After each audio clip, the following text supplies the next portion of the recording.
주신 생명과 복음을 선포하기를 소망합니다. 거리마다 기쁨으로 거리마다 기쁨으로 춤을 추게 하시고 춤을 추게 하시고 주의 백성 기도할 때 주의 백성 기도할 때 이 땅 회복하소서 이 땅 회복하소서. 다시 한번 찬양합시다. 거리마다 기쁨으로 거리마다 기쁨으로 주를 주게 하시고 주의 백성 기도할 때 주의 백성 기도할 때 이 땅 회복하소서 이 땅 회복하소서. 산 위에서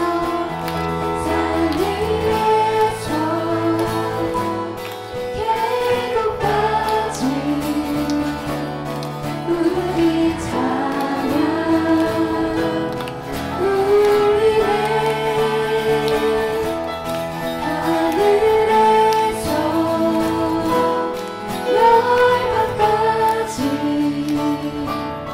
우리 노래 가득하네. 아멘.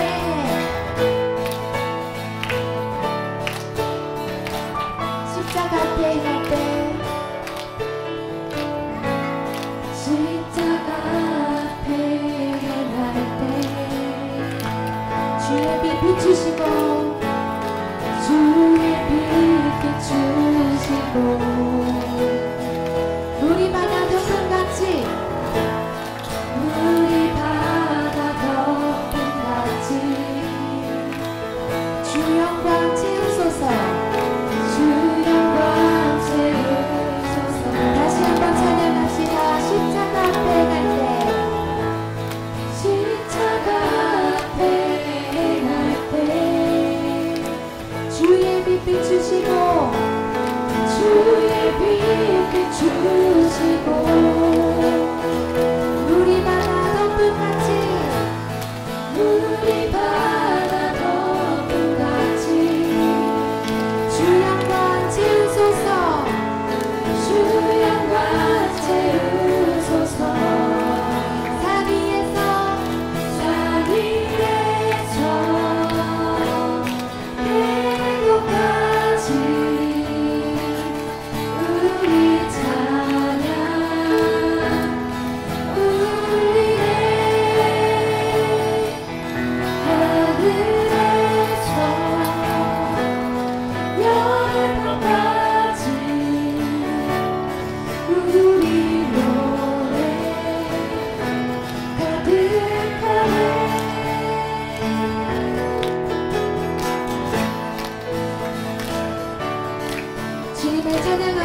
시간 이 찬양을 고백할 때 우리가 정말 이런 교회가 되기를 소망하면서 찬양하겠습니다.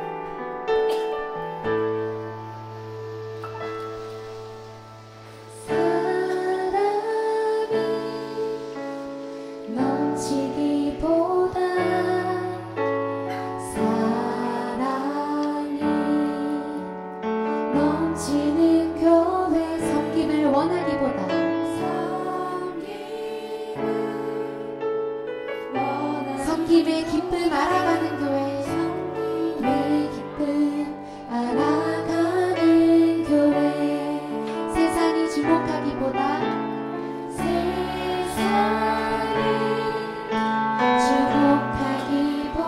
주님이 주목하는 교회,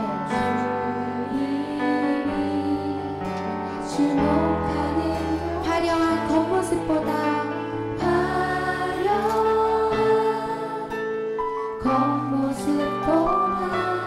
중심이 주를 향한 교회. 주님이 피로 사신, 주님이 피로 사신 아름다운 교회. 서로 사랑함으로 하나 되는 교회. 주님이 머리 되신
오늘은 특별히 세상을 향하여 외치라라는 우리가 이 주제로 루프탑 예배를 하나님 앞에 올려드리고 있습니다.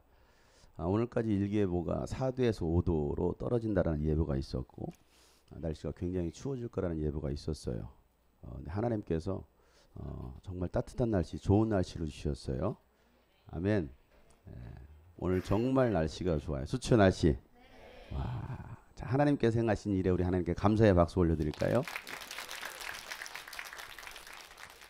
따라서 하겠습니다. 세상을 향하여 외칩시다. 여러분 뭘 외쳐야 됩니까? 예수가 답이다. 예수가 바로 하나님의 아들이시요 그리스도이십니다 라는 것을 우리는 세상을 향해 외쳐야 됩니다. 예수님 죽으셨고 부활하셨음을 외쳐야 됩니다.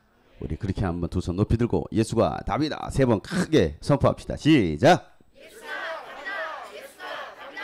예수가 답이다. 여러분 예수님만이 답인 것을 믿고 그렇게 세상을 살아가는 여러분 되시기를 주 이름으로 축복합니다. 사자성어에 부전자전이라는 말이 있습니다. 그 아버지의 그 아들, 또 그 부모의 그 자식이라는 의미로 자녀를 보면 그 부모를 안다, 어떤 사람인지를 알 수 있다라는 얘기예요. 자, 이와 비슷한 말이 자식은 부모의 거울이다라는 말도 있습니다. 자녀는 부모의 말과 행동, 또 그 성품을 보고 그대로 자란다라는 거예요. 삼국지 연의에 호부무견자라는 단어가 나옵니다. 호랑이 같은 아비 아래 개 같은 자식이 없다라는 뜻으로 유비가 관우와 이 장비의 아들들을 보면서 했던 말이에요. 야, 아버지가 훌륭하니 자식도 참 훌륭하구나 라는 말입니다. 자, 이런 말들을 다시 정리하면 건강한 부모 아래 건강한 자녀가 나온다라는 말이에요. 우리 아이가 달라졌어요. 나 뭐 금쪽 같은 내 새끼라는 이 프로를 봐도 자녀들의 문제로 나왔는데 원인이 자녀들에게 있지 않고 대부분 어른들에게 있다는 것을 보게 됩니다. 말씀을 전하기 전에 이와 같은 이야기를 하는 이유는 우리 모두가 성숙한 어른, 성숙한 리더, 성숙한 크리스찬이 되자라는 것입니다. 어디에서나 성숙하지 못함으로 인해서 갈등이 일어나기 때문이에요. 가정이든 어느 공동체든 사회든 교회든 성숙하지 못한 사람 때문에 항상 갈등이 일어납니다.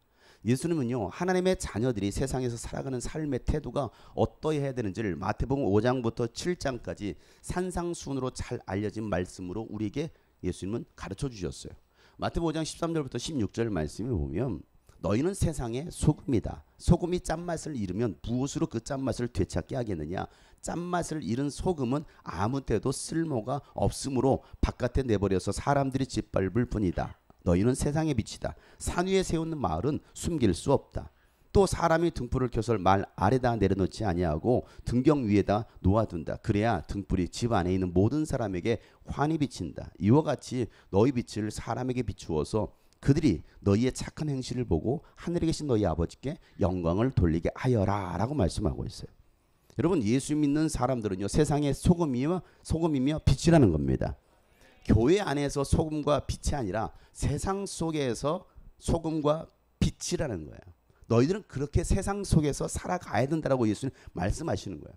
소금으로 맛을 잃어버리고 빛으로서 빛을 비추지 못한다면 세상 사람들에게 짓밟힐 수밖에 없다라고 말씀하고 있어요.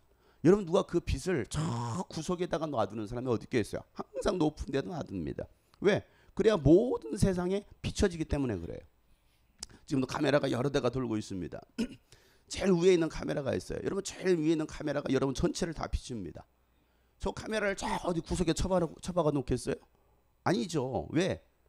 가장 높은 곳에 있어야 모든 것을 다 찍을 수 있고 모든 것을 밝힐 수 있다는 거예요. 우리 예수 믿는 사람은 이와 같이 세상의 빛으로 살아가라고 예수님 말씀하시는 거예요. 여러분들이 그 세상의 빛 되시고 소금 되시길 축복합니다. 그러면 교회 안에서는 아무렇게나 해도 된다는 말일까? 세상의 빛이니까 여러분, 교회 안에서의 빛과 소금의 삶은요, 두말할 것도 없는 당연한 일이기 때문에 그건 말할 것도 없어요. 그러니 너희는 세상 사람들에게 하나님의 자녀로서 착한 행실을 나타내라는 겁니다. 그럴 때에 믿지 않는 사람들이 여러분의 그 착한 행실, 선한 행실을 보고서 하나님께 영광을 돌리게 된다라고 말씀하고 있어요. 그 말은 여러분의 행실을 보고 믿지 않는 사람들이 하나님께 돌아올 수 있다라는 거예요. 그러니 여러분이 세상 속에서 과연 착한 행실이 있느냐, 믿지 않는 사람들이 여러분을 보면서 과연 칭찬하고 있느냐, 그게 그 사람의 믿음의 수준이라는 거예요. 여러분, 우리 계속해서 주님이 꿈꾸신 게 비전에서 말씀을 나누고 있는지, 제가 왜 서론에 이런 행실에 관한 이야기로 시작했을까요? 비전과 행실은 무슨 관련이 있을까요? 행실이 없는 믿음은 믿음이 아니기 때문에 그래요. 야고보는요, 이렇게 말합니다. 야고보 2장 26절 말씀, 다 같이 읽어보겠습니다. 시작. 영혼이 없는 몸이 죽은 것과 같이 행함이 없는 믿음은 죽은 것입니다. 그래요. 영혼이 없는 것처럼, 그 죽은 사람인 것처럼 행함이 없으면 그 사람의 믿음도 죽었다라는 거예요. 아브라함도 그의 행함으로 믿음이 완성되었고 하나님은 그를 의롭게 여기셨어요. 그러니까 믿음은 말로만 되는 것이 아니라 그의 행함을 통해서 완전한 믿음이 된다라고 말씀하고 있는 거예요. 야고보서 2장 26절 말씀입니다. 여러분이 아는 대로 사람은 행함으로 의롭게 되는 것이지 믿음으로만 되는 것이 아니다 라고 말하고 있어요. 아예 믿음이면 다 되는 거 아니야? 믿기만 하면 다 되는 거지. 나 믿어요 라고 말해요. 근데 행실은 개판이라는 거죠. 그건 절대 믿음이 아니라는 거예요. 정말 우리의 믿음이 건강한 믿음이고 살아있는 믿음이고 성경적인 믿음이면 그의 행실이, 그의 행함이 드러난다는 거예요. 사람의 행동은 보고 들은 대로 합니다. 그래서 바라봄의 법칙이라는 말이 있어요. 다시죠. 바라봄의 법칙. 내가 뭘 바라보느냐. 태교 중에 제일 좋은 태교가 잘생긴 오빠, 예쁜 누나를 보는 거래. 그래 아유 내 자식도 저렇게 잘생기고 예쁜 공주가 나올 텐데 라고 해서 항상 예쁜 거 좋은 것만 본다라는 거야. 나쁜 것은 안 보려고 그래. 왜? 이게 태교이기 때문에. 옆에 사람 보세요. 여러분 부모가 뭘 봤는지. 본대로 바라봄의 법칙이라는 거예요. 바라봄의 법칙. 내가 무엇을 보느냐가 그의 가치관이 되고 믿음이 되어서 행동으로 나타난다는 겁니다. 이게 바라봄의 법칙이에요. 이게 또한 믿음의 법칙입니다. 때리는 부모를 보고 자라는 자는요, 자라서 때리는 부모가 될 가능성이 상당히 높습니다. 사랑으로 안아주고 축복 기도를 받고 자란 아이는요, 부모가 되어서 자녀에게 똑같이 하게 될 것입니다. 그런데 내 부모 하는 일들이 맨날 욕하고 때리고 술 먹고 아주 그냥 못된 짓 하는 그 모습만 다 보고 자란 아이들은요, 나중에 너는 절대 그렇게 잘하지 마. 하지만 그 아이가 그렇게 될 가능성이 90%가 넘어요. 통계적으로. 그러니까 아이들에게 뭐라고 할 게 아니에요. 내 아이가 지금 여러분을 보고 자라고 있다라는 거예요. 여러분 자녀가 잘 되길 바라십니까? 잘 살길 바라십니까? 그러면 여러분 부모 세대부터 여러분부터 잘하시길 바랍니다. 나는 그렇게 하지도 않으면서 뭘 내 자식이 잘 되길 바라고 잘 세워지길 바랍니까? 그런 기적은 일어나지 않아요. 그런 기적을 바라는 게 사회비전교회예요. 성경은 분명 말씀하고 있어요. 여러분은 자녀들이 어떤 모습을 보여주고 계십니까? 여러분은 자녀에게 어떤 부모입니까? 다른 말로 여러분은 성도들에게 어떤 모습을 보여주고 계십니까? 어린 성도들에게, 아니 어린 성도들, 이제 교회에 온 성도들, 이제 믿음 시작한 성도들, 여러분을 어떤 성도로 볼까요? 어떤 아내는요, 최수종을 보면서 내 남편은 내 편이 아니라 남편이야. 최수종 반만 닮았어도 라고 말하는 분이 있어요. 여러분이 하이라가 되면 돼요. 현빈을 보면서 남편을 훑어봅니다. 여러분도 손예진이 아니잖아요. 그러면서 우리는 뭐하고 있어요? 저랬으면 좋겠다. 제가 이 말을 하는 것은요, 자기 자신을 존귀한 자로 만들라는 거예요. 따라서 합시다. 나는 하나님의 자녀이기에 존귀한 자다. 여러분, 좀비한 자가 아니에요. 좀비가 아니라 나는 존귀한 자예요. 우리 옆에 사람 축복할까요? 두 손을 멋지게 내미시면 당신은 존귀하신 하나님의 자녀입니다. 여러분 존귀한 자라는 거예요. 이 사실을 좀 기억하세요. 존귀한 자가 그렇게 살아서야 되겠느냐. 오늘 예수님은 그걸 말씀하시잖아요. 너희들은 존귀한 자들이야. 존귀한 교회야. 그러니 너희가 세상에서 어떻게 살아야 되겠어? 라고 말씀하시는 것이죠. 여러분 존귀한 자가 되기 위해서는요, 우리 신앙에 좋은 모델이 있어야 됩니다. 가장 완벽한 모델은 현빈이 아니라 바로 예수 그리스도이십니다. 예수를 닮아야죠. 예수 그리스도를 닮는 신앙이 가장 건강한 신앙이다라고 성경은 말씀하고 있어요. 히브리서 12장 2절 말씀에 이렇게 말씀합니다. 다 같이 한번 큰 소리 읽어보겠습니다. 시작. 믿음의 장시자요 완성자이신 예수를 바라봅시다. 그는 자기 앞에 놓여있는 기쁨을 내다보고서 부끄러움을 마음에 두지 않으시고 십자가를 참으셨습니다. 그리하여 그는 하나님의 보좌 오른쪽에 앉으셨습니다. 아멘. 여러분 예수님을 바라볼 때 예수님을 닮아갈 수가 있습니다. 사람을 보면 사람을 닮아요. 냄새나는 사람 보세요. 나도 냄새나게 되어 있어요. 그러나 하나님의 아들이시고 믿음의 창시자이신 예수를 바라보면 우리는 예수를 닮게 되어 있습니다. 여러분 예수님께서 이 땅에서 무엇을 하셨는지, 어떤 말씀을 하셨는지, 어떤 성품이셨는지를 보고 배우면 우리는 예수님을 닮는 사람이 되어서 예수님처럼 살아가게 된다는 거예요. 내가 지금 누구를 닮고 있느냐고요. 그래서 바울은요 예수님의 마음을 가지라고 권면합니다. 빌립보서 2장 5절 말씀에 여러분은 이 마음을 품으십시오. 그것은 곧 그리스도 예수의 마음입니다 라고 말하고 있습니다. 예수님 자신도 스스로 예수님의 성품을 예수님께 배우라고 말씀하셔요. 마태복음 11장 29절 말씀 다 같이 시작. 나는 마음이 온유하고 겸손하니 내 멍에를 메고 나한테 배워라. 그리하면 너희는 마음의 쉼을 얻을 것이다. 아멘. 여러분 마음의 쉼을 얻기를 원하십니까? 어떻게 쉼이 좀 필요해요? 늘 불안하고 뭔가 안정감이 없어요. 여러분 쉼을 얻기를 원한다면 예수님께 나와서 예수님의 멍에를 배우고 예수님께 배우라는 거예요. 그러하면 너희가 쉼을 얻게 된다는 거예요. 예수님의 마음은 온유와 겸손함을 예수님의 마음이 이 온유와 겸손함을 가지고 살아갈 때에 우리가 마음의 쉼을 얻을 수가 있다는 거예요. 그런데 내 안에 온유함이 없어요. 겸손함이 없어요. 여러분 우리 양육할 때 이런 말을 합니다. 이 온유라는 단어가 어떤 의미인지. 온유는 야생마를 길들여 놓은 상태를 온유함이라고 그래요. 전혀 그냥 들판에서 막 뛰어놀 그런 야생마인데 길들여 놓은 거야. 그러니까 말을 잘 들어. 원래 그런 말이 아니에요.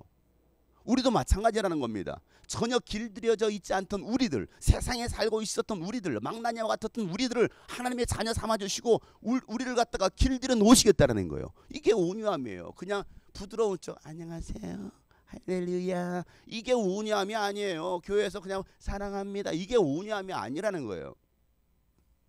얼마나 내가 길들여져 있느냐고요. 내가 얼마나 교회에서 세상에서 길들여져 있느냐고요. 이게 온유함이라는 겁니다. 그런 온유함과 겸손함을 가지면 마음의 쉼을 얻을 수 있다라고 말씀하시는 거예요. 여러분 예수님의 마음이 없으니까 쉼이 없어요. 쉼이 없다고요. 무거운 짐을 지고 불안과 염려와 불평과 원망과 다툼을 가지고 늘 살아가는 거예요. 그러니 예수를 믿어도 행복감이 없죠. 왜? 마음에 쉼이 없으니. 초막이나 궁궐이나 그 어디나 하늘나라가 돼야 되는데 그 어디나 지옥일세. 초막이니까 지옥이고 궁궐에 살아도 지옥이고 어디를 살아도 지옥이야. 왜? 예수님의 마음이 없으니까. 여러분 예수님처럼 살면 자유함이 있을 텐데 예수님처럼 살면 평안함이 있을 텐데 예수님은 여러분에게 평안을 주시려고 오셨는데 그 평안을 누리지 못하고 늘 수고하고 무거운 짐을 스스로 지고 슬피 울면서 고단하게 하루하루를 살아가고 있지 않습니까? 요한복음 14장 27절에 예수님께서 이렇게 말씀하십니다. 나는 평화를 너희에게 남겨준다. 예수님은 떠나신다라고 말씀. 내가 떠나갈 거야. 그러시 나는 떠나가지만 난 너희들에게 이 평강을 줄 거야라고 말씀하십니다. 나는 내 평화를 너희에게 준다. 내가 너희에게 주는 평화는 세상이 주는 것과 같지 않고 너희는 마음에 근심하지 말고 두려워하지도 말아라라고 말씀하고 있어요. 여러분 예수님을 제대로 믿으면 세상에서 얻을 수 없는 평안을 여러분에게 주십니다. 그 평안을 내가 너에게 주겠다. 평안을 너에게 주노라. 세상이 줄 수 없는 세상이 줄 수 없는 세상이 알 수도 없는 세상이 알 수도 없는 평안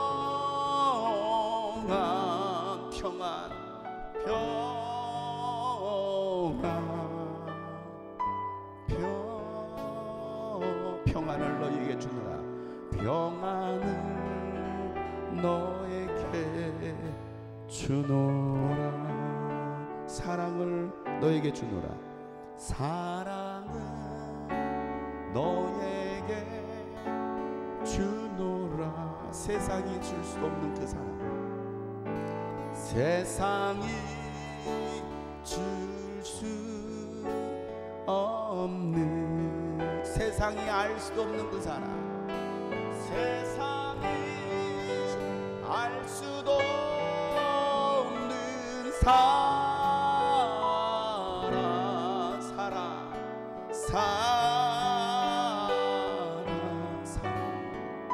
사랑, 사랑을 내게 주노라. 내게 주노라. 우리 옆에 서로 손 잡을까요? 기쁨을 너에게 주노라. 너에게 여러분 이 예수의 기쁨을 가지세요. 세상이 줄 수 없는, 세상이 줄 수 없는, 세상이 알 수도 없는 기쁨, 세상이 알 수도 없는 기쁨, 기쁨,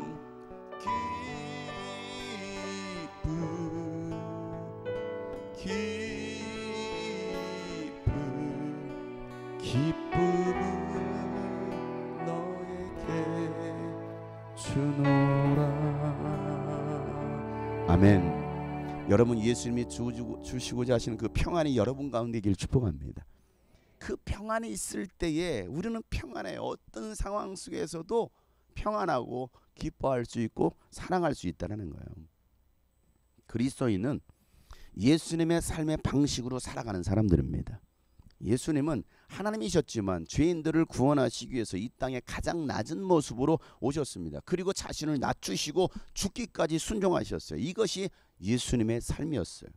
빌립보서 2장에 보면 6절부터 이렇게 말씀하시죠. 그는 하나님의 모습을 지니셨으나, 다 같이 시작, 하나님과 동등함을 당연하게 생각하지 않으시고 오히려 자기를 비워서 종의 모습을 취하시고 사람과 같이 되셨습니다. 그는 사람의 모양으로 나타나셔서 자기를 낮추시고 죽기까지 순종하셨으니 곧 십자가에 죽기까지 하셨습니다. 아멘. 여러분 예수님은 이 땅에 높임을 받으려고 하지 않으셨어요. 예수님 안에 이미 하나님의 영광과 은혜와 진리가 충만했지만 오히려 섬기시고 가난하고 소외된 병든 사람들의 위로가 되어주셨어요. 이게 예수님의 삶의 방식이었거든요. 어느 누구도 가까이 하지 않으려고 했던 나병 환자에게 긍휼히 여기시는 마음으로 직접 손을 대십니다. 사람들은 내가 부정해지는데 내가 왜 저 사람에게 손을 대? 그런데 예수님 직접 손을 대시고 그를 고쳐주셨어요. 귀신 들린 자들을 찾아가셔서 귀신을 쫓아내 주셨습니다. 이게 예수님께서 이 땅에 오신 이유예요. 마태복음 20장 28절 말씀 보면 다 같이 시작. 인자는 섬김을 받으러 온 것이 아니라 섬기러 왔으며 많은 사람을 위하여 자기의 목숨을 몸값으로 치러 주려고 왔다. 여러분 예수님은요 이 공생의 사역 마지막 죽기 전에 제자들과 함께 이 유월절 만찬을 하시고 갑자기 일어나시더니 겉옷을 벗고 수건을 가져다가 허리에 두르시고 대야에 물을 담아다가 제자들의 발을 씻기시고 수건으로 다 닦아주기 시작하십니다. 제자들은 도대체 무슨 일이야? 예수님 이게 무슨 시츄에이션이냐? 이게 뭐야? 여러분 이런 일은 누가 하는 일이에요? 누가 하는 일이에요? 종이 하는 일입니다. 다시 말하면 노예가 하는 일이에요.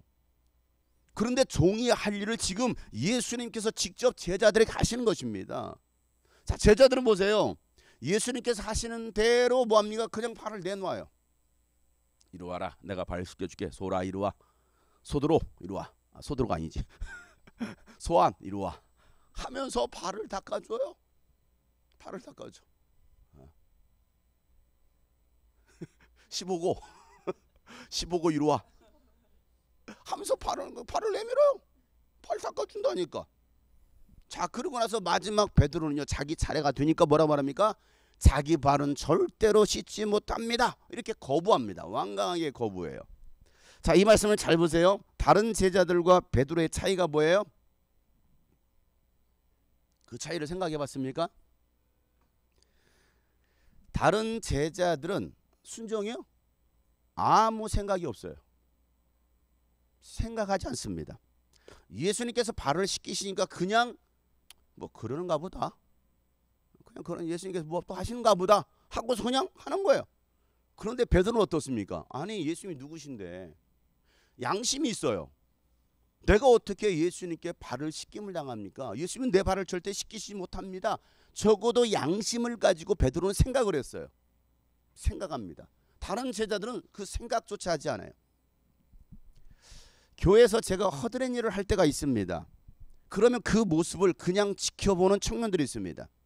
아 목사님이 뭐 청소하시네? 제가 빗자루로 바닥을 쓸고 있으면요 어떤 사람은요 쓰레기를 거기에 던져주고 하는 사람도 있습니다. 이왕 쓰는 거 이것도 버려주세요. 그런데 어떤 사람은요 제가 하겠습니다 하는 사람도 있어요. 당연하게 생각하는 사람과 당연하지 않게 생각하는 사람이 있더라는 거예요. 제자들 모습 가운데. 자, 예수님의 만류에도 예수님은요, 내가 너의 발을 씻기지 않으면 너는 나와 상관이 없는 자야 라고 말씀하십니다. 그러자 이번에는 베드로가 그래요? 그러면 손과 머리까지 씻겨주세요. 이왕 씻어주는 거 손도 씻어주시고 머리까지 씻어주세요. 쓰레기 치우는 김에 이것도 치워주세요. 쓰레기 던지는 꼴이에요. 여러분, 이게 베드로입니다. 여러분 잘 생각해 보세요. 그래요? 베드로는 과해. 너무 갔어. 가도 너무 갔어. 그런데 교회 안에는요, 이 제자들 같은 사람, 베드로 같은 사람들이 대부분이에요. 그냥 교회를 다녀도 아무 생각 없는 사람. 그냥 하라는 대로 오늘 옥탑방 예배한데 아무 생각이 없어. 왜 또 그런 거 하고 목사님 또 뭐 이벤트 하나 또 하시나 보네. 아무 생각이 없어. 어떤 사람은 너무 과한 사람. 뭘까요? 지붕 얹을까요? 이거 하시는 거 지붕 얹을게요. 어제 지붕 얹다가 치우라고 했어요. 실제로 지붕 얹다가 안 되겠네. 치우자. 과해도 너무 과한 사람. 여러분 어떤 사람이에요? 아무 생각 없는 사람입니까? 아니면 너무 과한 나머지 오히려 더 많은 실수를 하고 사고를 치는 사람이에요. 우리 교회 직원들도 그런 사람이 있어요. 너무 과한 나머지 사고를 소라야 어제 있었던 얘기 할까?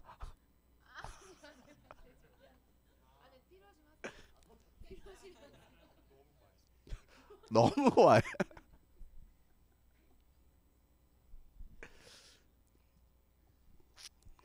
웃자는 얘기예요. 웃자는 얘기.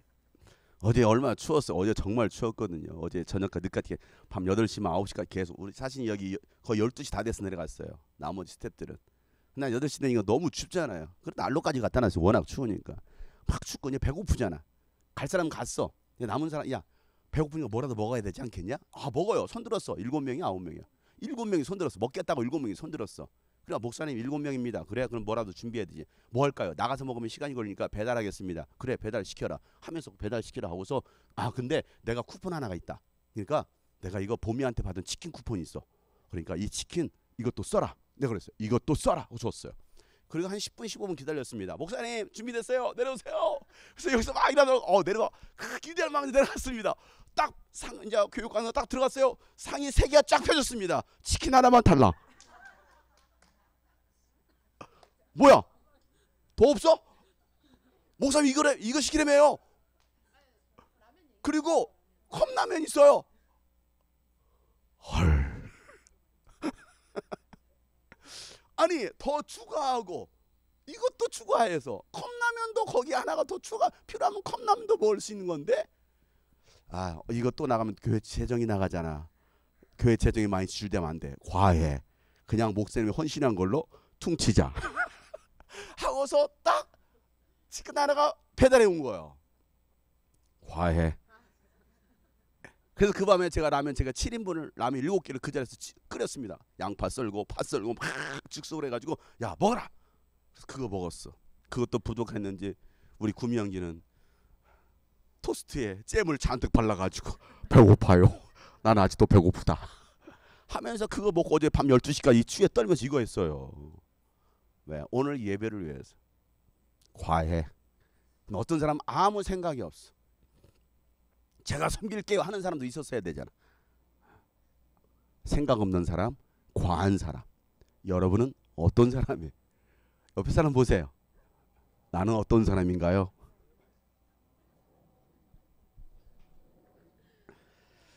자, 예수님께서 발을 다 씻기시자 옷을 입으시고 식탁에 다시 앉으십니다. 그리고 제자들에게 오늘 말씀하시는 이 본문이에요. 이 말씀을 하시는 거예요. 12절에 다 같이 한번 읽어보겠습니다. 시작. 예수께서 제자들의 발을 씻겨주신 뒤에 옷을 입으시고 식탁에 다시 앉으셔서 그들에게 말씀하셨다. 내가 너에게 한 일을 알겠느냐? 자, 예수님 뭐라 말씀해? 내가 너에게 한 일을 알겠느냐? 이 말이 무슨 말입니까? 내가 왜 이렇게 했는지 야 눈치채느냐? 물으시는 거예요.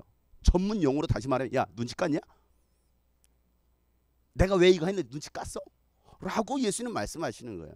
자, 옆에 사람 다시 하려 제발 눈치 좀 챕시다.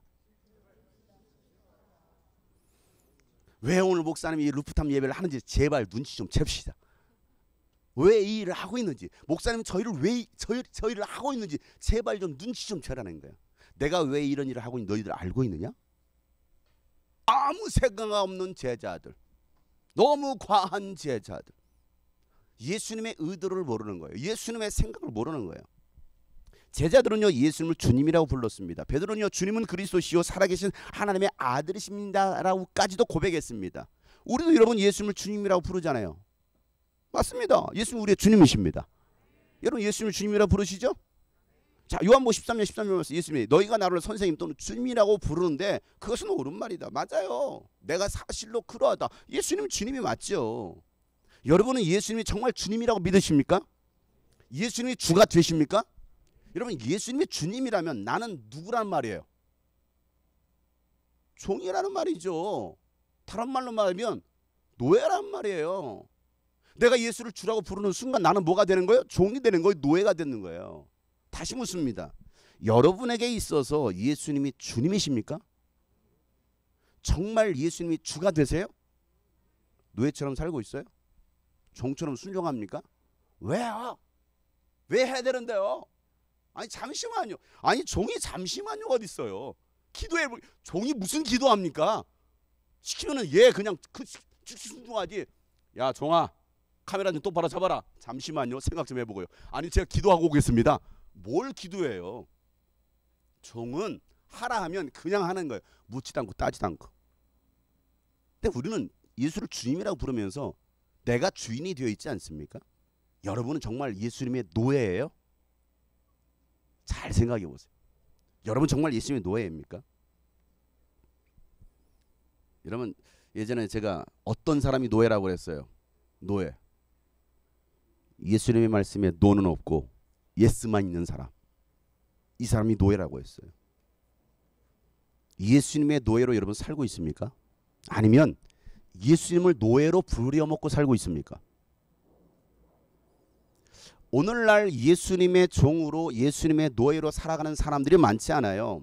하나님이신 예수님도 종으로 오셨는데 우린 종이 되려고 하지 않습니다. 모두가 상전이 되어 있더라는 거예요. 그래서 대접받기를 좋아합니다. 사랑받기를 좋아합니다. 이해받기를 좋아해요. 누군가 내 앞에 무릎 꿇고 내 발을 닦아주는 것을 좋아하지 내가 먼저 남의 발가락 사이 때까지 닦아주는 것은 하지 않으려고 합니다. 내가 왜 저 일을 해야 돼? 예수님께서 제자들에게 이와 같이 하신 이유는요. 주인이 먼저 본을 보였으니 이제부터 너희도 서로 남의 발을 씻겨주라는 겁니다. 그런 사람이 진짜 선생이다라고 말씀하시는 거예요. 누가 진짜 교사냐? 누가 진짜 선생이냐? 요한복음 13장 오늘 14절 15절 말씀이죠. 다 같이 시작. 주이며 선생인 내가 너희의 발을 씻겨 주었으니 너희도 서로 남의 발을 씻겨 주어야 한다. 내가 너희에게 한 것과 같이 너희도 이렇게 하라고 내가 본을 보여준 것이다. 아멘. 여러분 주님이 꿈꾸신 교회 7번째 비전은 목회자와 사역자가 섬기는 교회입니다. 이 말을 좀 순화시키면 제가 제목을 뭘로 쓸까 하다가 섬기는 리더십이 있는 교회. 얼마나 순화되었어요? 듣기 좋잖아요. 섬김의 리더십이 있는 교회. 근데 이 말을 원색적으로 말하면 목사와 지도자가 사역자가 먼저 섬기는 교회. 제가 주님이 꿈꾸신 그 10가지 비전을 세울 때 이렇게 썼어요. 목사와 목회자와 사역자 리더들이 먼저 섬기는 교회. 제가 이와 같이 강하게 말하는 이유는요. 먼저 본을 보여야 될 지도자들이 본을 보이기는커녕 섬김받기를 즐겨하고 섬김을 강요하는 지도자도 많더라는 겁니다. 목회자를 섬기면 복을 받는다는 식으로 설교를 하고 목회자는 섬김받는 것이 당연한 것이고 성도들은 당연히 섬겨야 되는 식의 어떤 사이비 교주 같은 설교를 하는 목회자들이 상당히 많이 있어요. 그런 설교 많이 들어봤습니다. 물론 성경에도요. 섬김을 통해서 복을 받은 사례들이 여러 번 나옵니다. 창세기 18장에 보면 아브라함이 상수리 나무 아래 있다가 천사 셋을 보고서 그들을 섬깁니다. 그 결과로 99세에 아들 이삭이 태어날 것에 대한 약속을 받았어요. 조카 롯을 소돔 땅에서 살려낼 수 있었습니다. 그리고 하나님의 놀라운 계획을 들을 수 있었어요. 모함으로 섬김으로. 사르밧 여인은요 가뭄 중에도 엘리야 선자를 극진히 섬김으로 3년 동안 밀가루와 기름이 떨어지지 않는 복을 받았습니다. 다윗이 압살롬을 피해서 도망하고 있을 때 길앗 사람 바르실레는요, 다윗과 그의 일행들에게 아픈 곳 있으면 바르실래요? 하면서 이 바르실레가 얼마나 극진히 섬겼는지 몰라요. 그 극진의 보살핌으로 훗날 그의 자손들이요 복을 받게 됩니다. 그 아버지가 잘 섬겼던 자식이 복을 받아요. 바르실레? 마리아와 갈릴리의 여인들은요 예수님을 따라다니면서 자신의 것들로 섬겼습니다. 그랬을 때 예수님의 부활을 제일 먼저 목격했습니다. 빌립보에 있던 루디아는요 바울을 섬김으로 빌립보 교회의 지도자가 되었습니다. 다 섬김을 통해 받았던 복들을 얘기하고 있습니다. 예수님도 지극히 작은 제자에게 냉수 한 그릇이라도 주는 사람은요 절대 그 상을 받지 않을 것이라고 말씀하셔 선지자의 상을 받지 않을 거라는 거예요. 마태복음 10장 42절에 다 같이 한번 읽어보겠습니다. 시작. 내가 진정으로 너에게 말한다. 이 작은 사람들 가운데 하나에게 내 제자라고 해서 냉수 한 그릇이라도 주는 사람은 절대로 자기가 받을 상을 잃지 않을 것이다. 아멘. 여러분, 제자에게, 목회자에게, 누군가에게, 선교사에게 섬기면 그 선교사가 받을 상을 여러분이 받는다라는 거예요. 이건 예수님의 가르침이에요. 이런 분명한 것은요 말씀대로 섬기면 복을 받습니다. 부지 중에 천사를 대접할 수도 있습니다. 히브리서 13장 2절 말씀에 나그네를 대접하기를 소홀히 하지 마라. 어떤 이들은 나그네를 대접하다가 자기들도 모르는 사이에 천사들을 대접했다라고 말하고 있어요. 항상 저희 교회 방문해 주시는 분들에게 목회자나 선교사님들이 그냥 갑자기 방문해 주신 경우도 있습니다. 그럴 때마다 저는요 제가 그 선교비를 준비하라고 해요. 오시면 무조건 뭐 식사를 하실 수 있도록 무조건 제가 준비하게 합니다. 어제도 대만에서 선교사님 부부가 오셨어요. 한 3시간을 나눔을 했습니다. 그분들은 돌아가실 때 이제 같이 식사 나누시면서 가실 때도 마찬가지예요. 최고의 감동을 주자. 감동을. 저는요 그분들이 하나님께서 보내신 선지자라고 생각합니다. 천사라고 생각하는 거예요. 우리 교회 방문해 주신 분들은 늘 그렇게 섬깁니다. 왜? 그래야 우리 교회가 복을 받으니까. 이게 섬김의 복입니다. 여러분의 섬김을 하나님은 반드시 기억하십니다. 그리고 상으로 갚아 주십니다. 심은 대로 거두기 때문이에요. 그런데 이런 말씀을 목회자를 잘 섬겨야 복을 받고 섬기지 않으면 저주를 받는다는 식으로 공포를 조장하는 강요와 협박 설교는요 옳지 않다라는 거예요. 설교는 그렇게 하는 게 아니에요. 목회자가 섬김받는 것은 당연한 것이고 성도들이 섬기는 것은 축복받을 수 있는 기회라고 가르치는 것은요 전혀 성경적이지가 않다라고 저는 그렇게 봐요. 제가 보는 성경적인 입장입니다. 뭐가 옳은 것이냐? 마치 예수님 시대에 바리새인들이 그랬던 것처럼 오늘날 교회 목회자나 리더들이 그렇게 하고 있지 않느냐는 거예요. 예수님도 2000년에 그 바리새인들을 책망하십니다. 마태복음 23장 6절부터 보면 그리고 잔치에서는 윗자리나 회당에서는 높은 자리에 앉기를 좋아하고 장태에서 인사받기 또 사람들에게 랍비라고 불리기를 좋아한다. 그러나 너희는 랍비라는 호칭을 듣지 말아라. 너희의 선생은 한 분뿐이요 너희는 모두 형제 자매들이라고 말하고 있어요. 선생이라고 불려지는 것을 좋아하고 목사라고 장로라고 불려지는 것을 좋아하는 사람들, 선생은 오직 한 분 예수님밖에 없습니다. 우리 모두는 누구라는 거예요? 형제 자매들이라는 거예요. 아멘. 모두가 형제 자매들이에요. 그런데 목사님이라고 안 불러주면, 장로님이라고 안 불러주면, 권사님이라고 안 불러주면 기분 나빠한다. 바리새인들과 똑같지 않느냐고요. 지금 섬기지 말라고 제가 설교하는 게 아닙니다. 여러분 잘 들으세요. 아, 옥사님 이제 섬기지 말라고 하는구나. 잘 들었다. 이게 아니에요. 예수님의 가르침은 먼저 섬기고 먼저 본을 보이는 것이었습니다.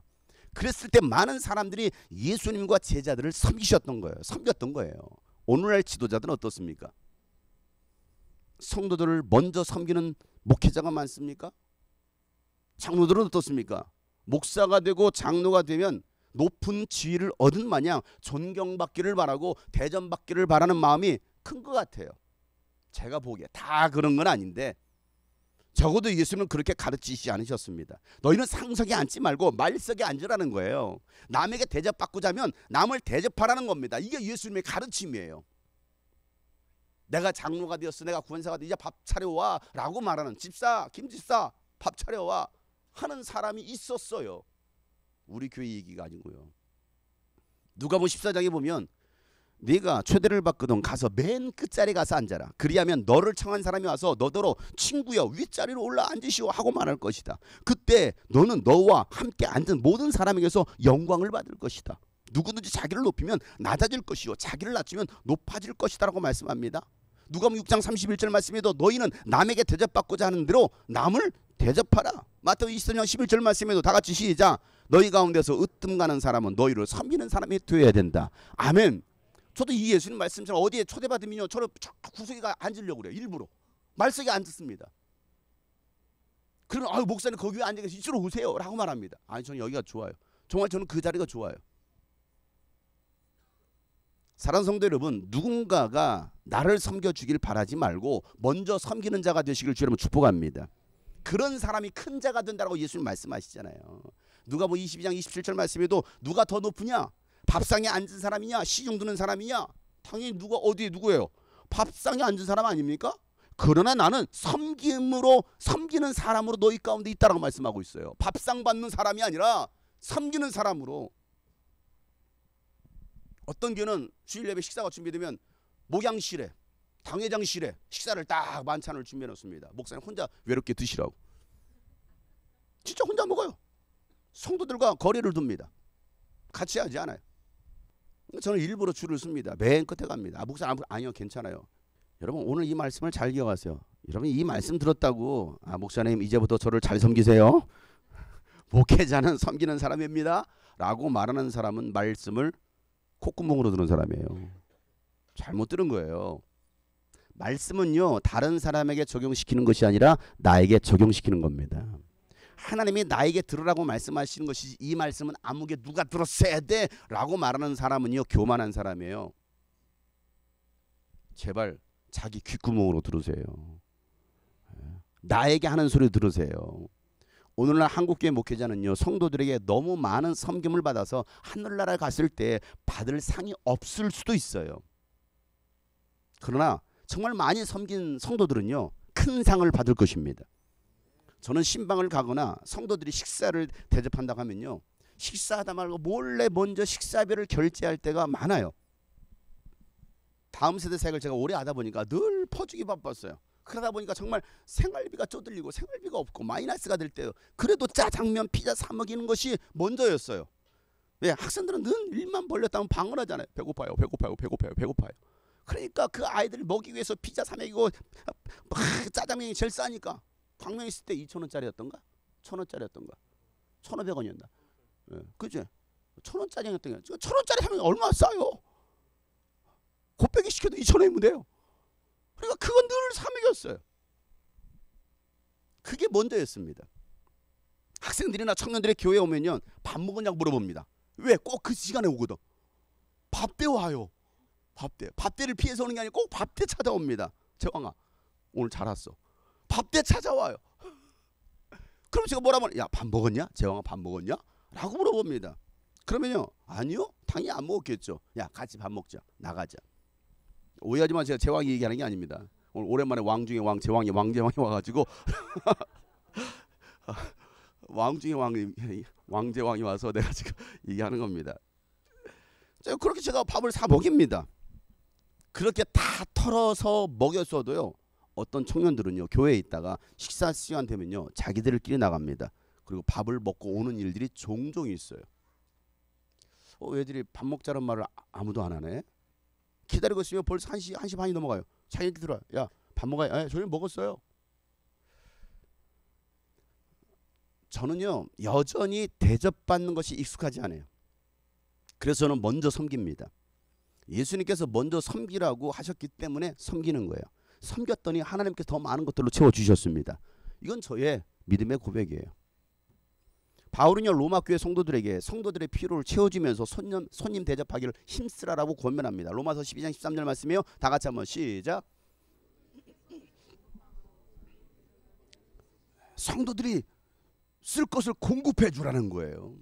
갈라디아 교회 성도들에게는요 말씀을 가르치는 사역자들과 함께 좋은 것을 나눠야 된다라고 권면합니다. 맛있는 것이 있으면 가르치는 사람들에게 베풀고 탕수육도 갖다 주고 깐풍기도 갖다 주고 맛있는 것을 함께 나누고 좋은 것이 있으면 혼자 누리지 말고 함께 누리다라는 거예요.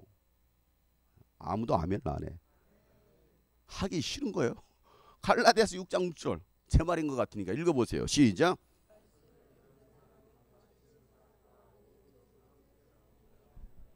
아멘. 왜 이렇게 말하고 있을까요? 왜 말씀을 가르침을 받는 사람들은 가르치는 사람과 좋은 것을 함께 나누라고 할까요? 그러면 서로에게 복이 된다라는 거예요. 목회자가 하는 일은요, 성도들을 성숙하고 온전한 사람이 될 수 있도록 말씀으로 훈련시키고 가르치는 사람들입니다. 성도들은요, 목회자를 통해서 배운 대로 교회와 현장에서 봉사일을 하고 그리스도의 몸을 세우는, 성도들을 세우는 일을 하는 사람들이 바로 성도입니다. 그래서 우리 모두가 예수 그리스도를 닮아가는 사역자들, 제자들이 돼야 된다라고 예수님은, 성경은 말씀하고 있는 거예요. 자, 에베소 4장 11절부터 13절 말씀에 다 같이 한번 읽어보겠습니다. 시작. 그분은 어떤 사람은 사도로, 어떤 사람은 복음 전도자로, 또 어떤 사람은 목사와 교사로 삼으셨습니다. 그것은 성도들을 준비시켜서 봉사일을 하게 하고 그리스도의 몸을 세우려 하고, 그리하여 우리 모두가 하나님의 아들을 믿는 일과 아는 일에 하나가 되고 온전한 사람이 되어서 그리스도의 충만하심의 경지에까지 다다르게 됩니다. 아멘. 목회자의 역할과 성도의 역할이 구분되어 있어요. 목회자는 성도들이 정말 하나님을 닮은 사람으로, 예수 그리스도를 닮은 사람으로 잘 세워질 수 있도록 가르치라는 거예요. 어떻게 해요? 섬김의 본을 보이면서 가르치는 거예요. 말로만 하는 사람이 아니에요. 명령만 하는 사람이 아니야. 이거 하세요, 저거 하세요, 저거 치우세요, 저거 치. 저는 지금까지 단 한 번도 그렇게 해본 적이 없어요. 이 예배를 준비하면서도 함께 그 추위에 떨면서 12시 넘은 시간까지 이 일들을 다 준비하고, 또 예배 말씀을 저 아침 6시 반에 나갔어요. 왜 그럴까요? 저 스스로도 섬기려고 하는 거예요. 뭘 하더라도 저의 자랑을 하려고 하는 게 아닙니다. 여러분, 예수님께서 자랑으로 보여주시려고 그렇게 했을까요? 아니에요. 자랑이 아니라 너희도 그와 같이 하라는 거예요. 아무도 아멘을 안 해. 하기 싫은 거예요. 집에 가세요. 여러분도 그렇게 하시길 바랍니다. 이게 예수 믿는 사람이라는 거예요. 이게 예수를 닮은 사람들이라는 거예요. 이들이 바로 성숙한 신앙인이라는 거예요. 하나님은요, 아담이 홀로 있는 것을 좋지 않게 여기시고 돕는 배필로 하와를 주셨습니다. 여러분, 이 말씀을 잘 기억해야 됩니다. 신앙생활은요, 혼자 하는 것이 아닙니다. 함께 하는 것입니다. 하와가 있는 이유는요, 하와가 이 땅에 태어난 이유는요, 아담을 도우라는 거예요. 아담을 돕는 배필로 세워졌다는 겁니다. 신부가 있는 이유는요, 신랑을 도와서 하나님의 나라를 세우라는 것입니다. 아내가 존재하는 이유예요. 하와는요, 신부된 교회입니다. 신부는요, 신랑을 잘 섬기고 신랑은 신부를 사랑할 때 행복한 가정, 행복한 교회가 될 수 있다라고 성경은 이야기하고 있어요. 에베소서 5장 22절부터 보세요. 다 같이 시작. 아내된 여러분, 남편에게 하기를 주님께 하듯 하십시오. 그리스도께서 교회의 머리가 되신 것 같이 남편은 아내의 머리가 됩니다. 바로 그리스도께서는 몸의 구주이십니다. 교회가 그리스도께 순종하듯이 아내도 모든 일에 남편에게 순종해야 합니다. 남편된 여러분, 아내를 사랑하기를 그리스도께서 교회를 사랑하셔서 교회를 위하여 자신을 나눠주신 같이 하십시오. 아멘. 이 말씀처럼 아내된 여러분 하니까 남편이 아내 잘 들어 봐봐 이렇게 말씀, 아니에요. 아내된 여러분, 그건 지금 아내에게만 아내가 들어야죠. 남편된 여러분 봐 잘 들어, 당신 들으라고 하는 이게 아니고 지금 누구 들으라고요? 나 자신 들으라고 하는 거예요. 왜 말씀을 자꾸 옆에 사람에게 적용시키려고 합니까? 아내는 남편을 섬기고 돕는 배필로서, 남편은 아내를 사랑하고, 이게 교회라는 겁니다. 교회. 우리는 다 신부입니다. 우리는 다 아내예요. 예수님이 우리의 신랑이십니다. 그러니 우리는 뭐 해야 됩니까? 예수님을 돕는 자가 돼야 된다는 겁니다. 예수님께서 우리가 맡겨주신 그 일들을 이룰 수 있는 사람들이 돼야 된다는 겁니다. 오늘 말씀이고, 그러면 예수님 우리를 사랑하신다라고 말씀하고 있잖아요. 이 섬김은요, 이 사랑의 관계 속에서 일어나는 자연스러운 현상입니다. 강요에 의해서가 아니라 사랑함으로 교회를 섬기고 이웃을 섬길 수 있는 여러분 되시길 예수님은 축복합니다. 먼저 섬기는 자, 강요가 아니에요. 오늘 말씀의 결론으로 예수님은요, 예수님처럼 섬기는 자들이 복이 있다라고 말씀하시죠. 오늘 마지막 17절 말씀에 다 같이 시작. 너희가 이것을 알고 그대로 하면 복이 있다. 아멘. 여러분, 복 받기를 원하신다면 먼저 섬기는 자가 되시기를 주님으로 축복합니다. 내가 정말 복 받기를 원한다면 섬김의 축복을 통해서 더 많은 영혼들을 구원하고 하나님의 나라를 세우는 일에 쓰임받을 수 있는 여러분 되시기를 예수님으로 축복합니다. 예수님은 먼저 오셔서 섬김의 본이 되셨습니다. 너희도 이와 같이 하라. 너희도 이와 같이 하라. 오늘 우리가 그와 같이 앉지 않는다면 우리는 과연 예수를 믿는 사람인가? 예수를 따르는 사람인가? 오늘 함께 이 말씀을 기억하며 찬양하겠습니다. 하늘의 영광을 다 버리고 낮은 이곳에 내려오신 하늘 다 버리고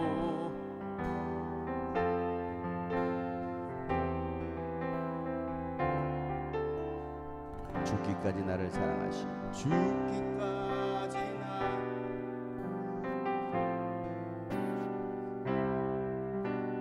그 사랑 우리가 높아지면 그가 낮추시리 우리가 낮아지면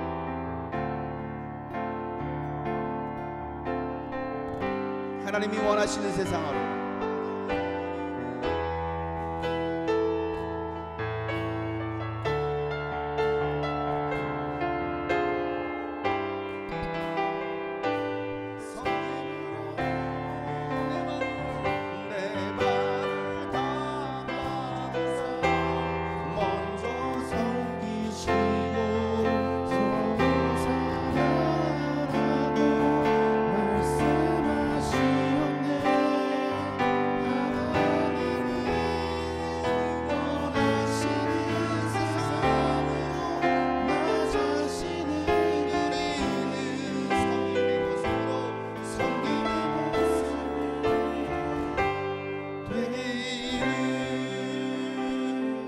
기억하며 주님 내가 섬기는 자가 되게 하여 주옵소서.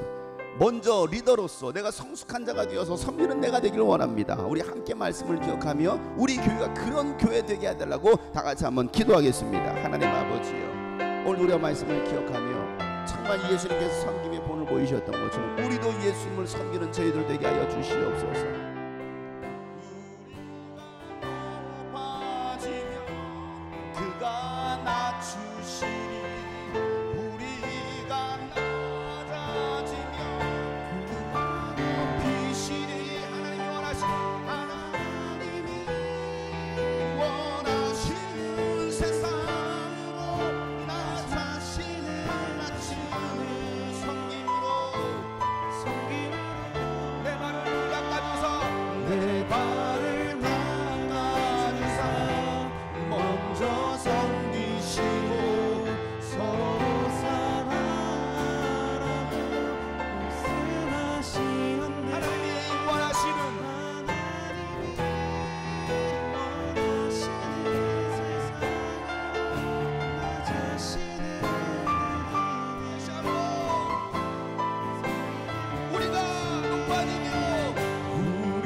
내가 먼저 섬기고 서로 사랑하라고 말씀하신 주 하나님이 원하시는 세상으로 나 자신을 드리는 섬김의 모습이 되기를.